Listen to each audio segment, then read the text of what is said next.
I guess you'd call it a recent article. It's about this whole idea of like a kind of constant ongoing dispute between Islam and human nature. You know what I mean? Oh, yeah, I know exactly what you mean, I think. It's definitely a thought-provoking concept. Yeah, it is. It really got me thinking. So the article that kind of sparked this whole thing, it's written by Dr. Raja King, and it was published in the November issue of the Journal of Islamic Psychology and Islamic Philosophy, which sounds pretty heavy. Oh, yeah, that's a pretty specialized journal. So this Dr. King, he's suggesting that this tension that exists between, like you said, Islam and human nature, it's not exactly a new thing. It's been around forever, basically. Yeah, that's the thing. He even says it's nothing new, like it's been a constant throughout history. And that's what I find so interesting, right? He calls it a dispute, which I guess is a pretty accurate way to put it. I mean, can you break it down a little? What's at the core of this disagreement?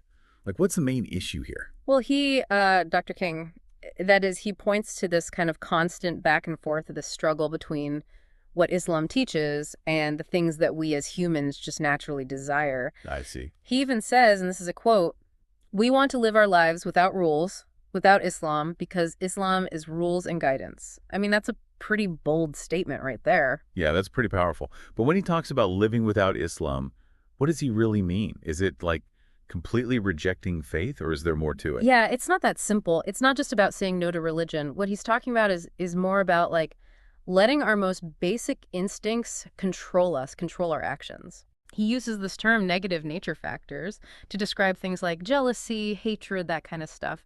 You know, those negative feelings we all get. Yeah, yeah.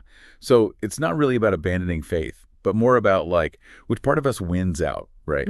Do we follow the guidance Islam offers, or do we just give in to those bad impulses? Exactly. It's like this ongoing internal battle between the part of us that wants to do good, to be guided, and the part that just wants to follow its own desires no matter what.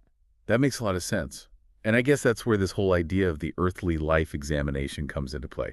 Dr. King talks about that, right? Yeah, he does. He describes this whole back and forth, this struggle, as being like a test. Uh-huh. And he suggests that the consequences of this test are pretty huge, like eternal consequences. So, like, if you choose to follow Islamic teachings and resist those negative impulses, you're on the path to paradise.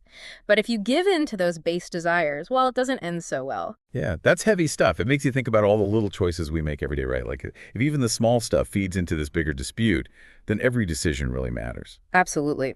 And to add another layer to all of this, let's look at what the Quran itself says about this whole idea of life being a test.